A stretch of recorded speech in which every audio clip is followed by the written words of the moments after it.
it's actually a difficult spot that I'm in, to be honest with you, because it's like a struggle in where I'm at magically right now. On, I have to create magic for television for these guys, and then what do I do with my own persona and my own brand, and how do you elicit these feelings but not spoon feed it to them? You know what I mean? Because I don't want it to be. I want it to be like music. My day began in New Orleans, and while I didn't stay for long, in fact, just long enough to walk around the French Quarter to shoot this B-roll, and then to find that place serving beignets that everyone talks about, there's one point I'd like to make before moving on. I have been here on tour many times, but I barely remember any of them. In show season, I'm always moving, always in a hurry, rushing from venue to hotel to airport again and again. I know it seems like a small thing, but this morning, free to wander and explore and listen to this guy play his trumpet was one of the best moments of the trip. Okay, onwards to Texas.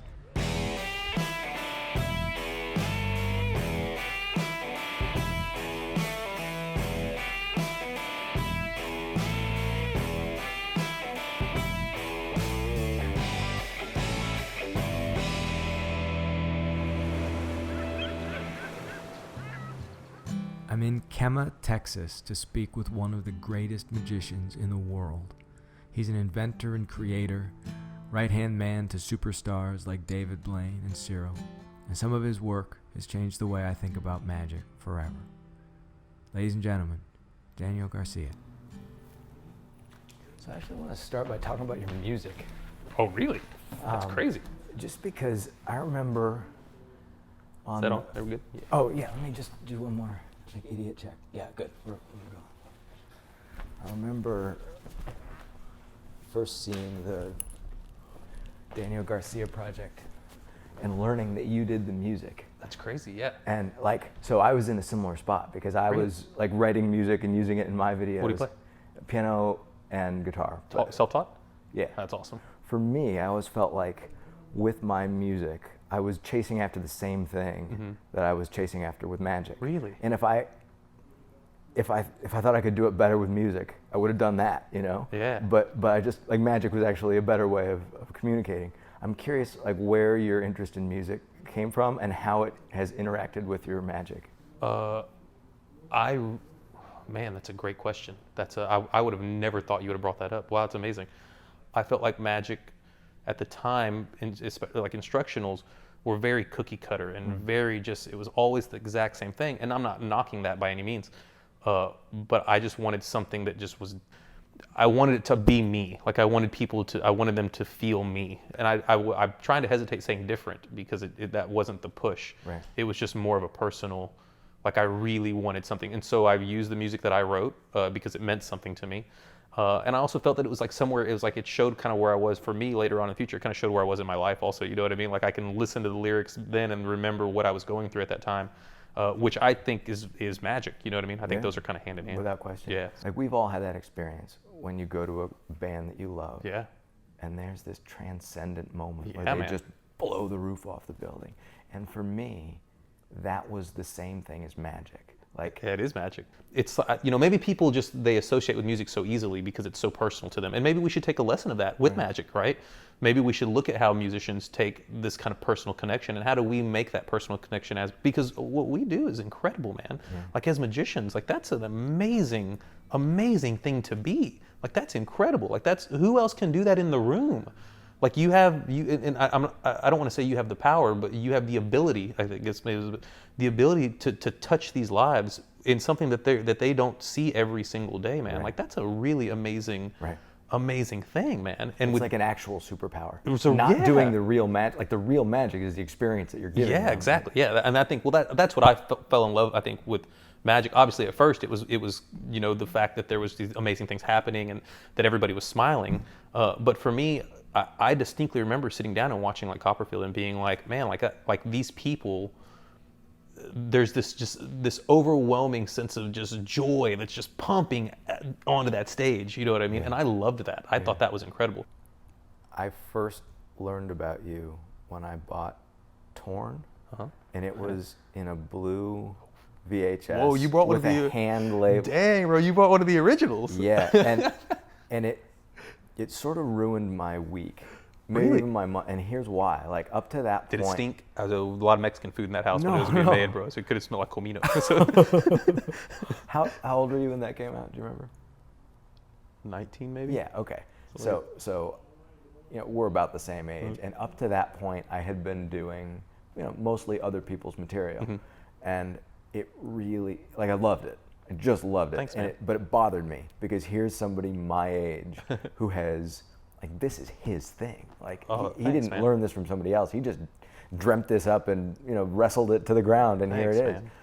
Can you just talk to me a little bit about how, I guess I have two parts to this question. Okay. Like, one, how you made that jump, because we all start in the library, like, learning other people's stuff. Uh-huh. Where, for you, what was the jump to, no, I'm going to start making my own stuff? And also, like, how, talk to me about that process. I wanted to ask you this Man. since I was 18. You're a really good interviewer, bro. Like, you're awesome. Like, I'm not even, like, no joke, man. You are awesome, bro. Like, you are just a really, really good, you're good for you, bro. That's awesome. So it was very young. We didn't really have a lot of money growing up. So I didn't have a ton of magic. But I'm not saying that my parents, like, that's how amazing my parents were.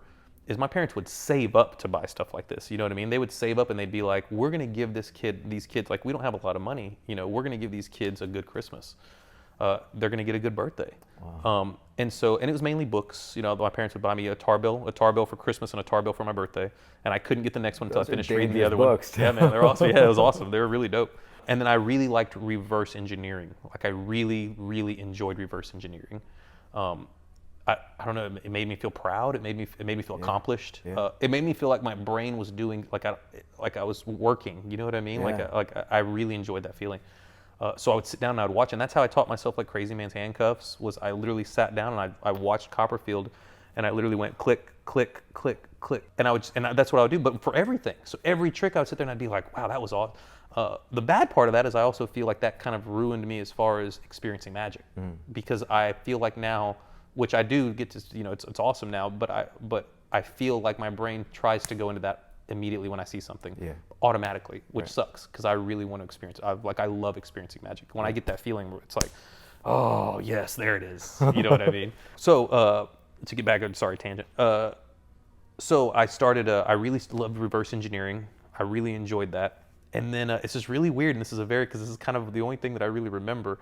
But I remember I was very young, and I remember hearing Frank Garcia, which is, really crazy that it's another Garcia, say that he created. I was watching this VHS, and he's like, "This is a trick I created when I was 13," and I think I was 13 at the time, and I was like, Really? I can create magic. Yeah. He created magic at 13. That was actually something very big with me also. I was such a small, fat, cocky little kid. So if I saw a kid draw good, I knew that it was possible for me to draw good. Yeah. Does that make sense? Yeah. If I saw, like, I remember distinctly, like, this kid doing a backflip on a trampoline. My best friend at the time had a trampoline. And I, like I said, 11 or something like that. It might have been 10 or 11. And this kid accidentally did a backflip. But in my head, I was like, that means it's possible to do a backflip. Right. And so I would just go do it, because Right. I was like, if this kid can do it, I can do it. Right. We've accomplished this Exactly. as the human race. Yeah, I'm yeah. a human. I can. Yeah, I can do this. Like, if you can do it, I can do it. I know, But the thing of, like, skill and, like, actually practicing was just like that. That was so weird to me. It was more of just like no, they just did it until they did it. Like, so I remember, do the same thing. So same thing with this. I would just go in and I would just be like, all right, well, they can do it, I can do it. Frank Garcia, he was doing this, and he's a respected magician. If he can do it at 13, I can do it at 13. And so that's, I think, when I really, really started. And then I started paying more attention to, I'm still young at the time. Still young. So I started paying attention to, like, oh, like, this dude made this. And then that started, like, clicking to me, like, this, what you were saying earlier, like, this is this dude, like, this is this guy. It's Right. like, he thought this up. Right. So then it made me start wanting to think things up, like, what can I do, what's possible, what's not, what's not possible, and then like the not possible would make me upset. No, it is possible. There has to be a way to do it, Right. and it would force me to start thinking. And I used to love to tinker all the time. So my dad fixed copy machines and like fax machines and things like that for this company called Pitney Bowes. So there was just parts everywhere in our garage. I mean, there's crazy little little switches and just I mean, just imagine taking a photocopy machine apart, like industrial photo machine, Right. and having all these pieces. Well, those were like so I would just go build things. I would make stuff. I taught myself to brass weld because I wanted to make like tips to a magic wand. So I was just like, you know what, I'm gonna.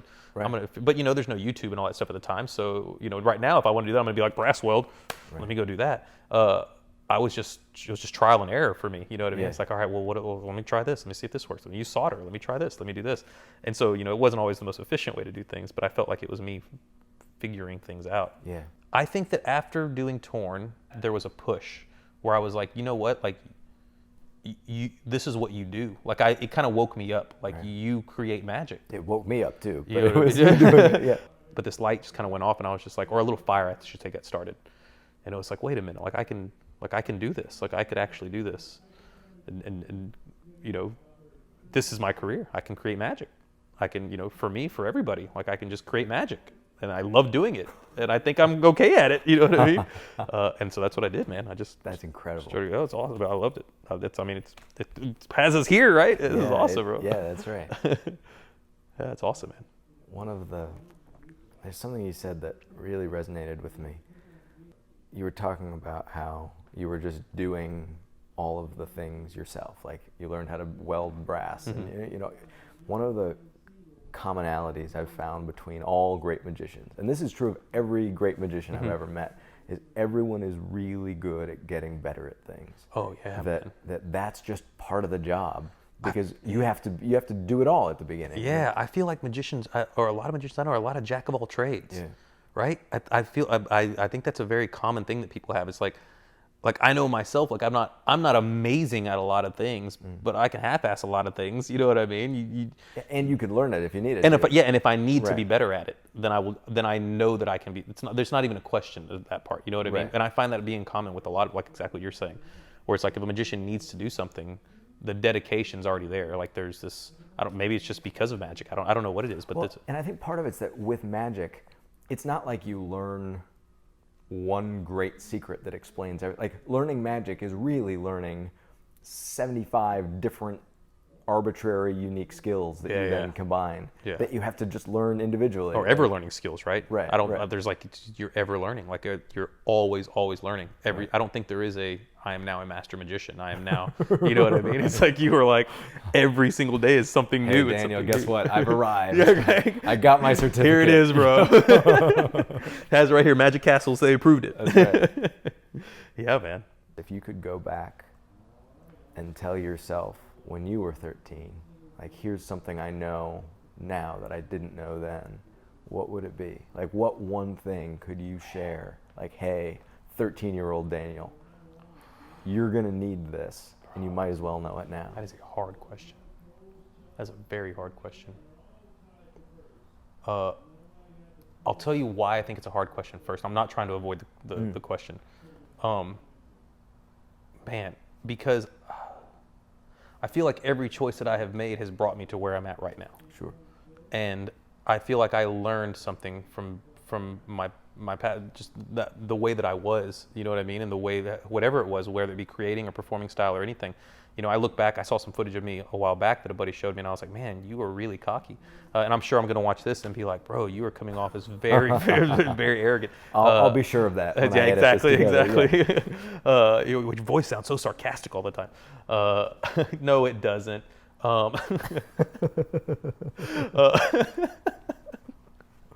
This is gold here.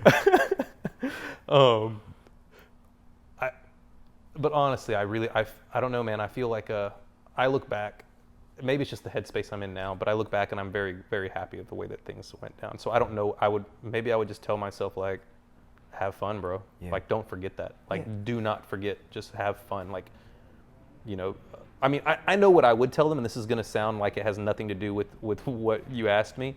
And like I said, maybe it's just the headspace that I've been in. I would literally just go back and kind of, man, how do I put this without sounding hippie? I would just kind of pound in the importance of love and just be like, look, man, as long as you do things with love, out of a good place, out of your heart, you're going to be fine. Like, you are going to be okay. I promise you're going to be okay. Like, you have a good head on your shoulders.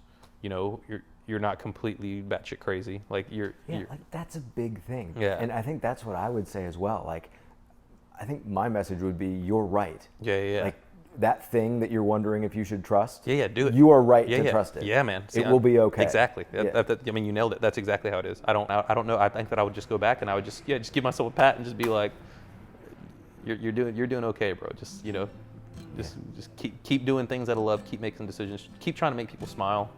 I mean, I don't ever want to lose that.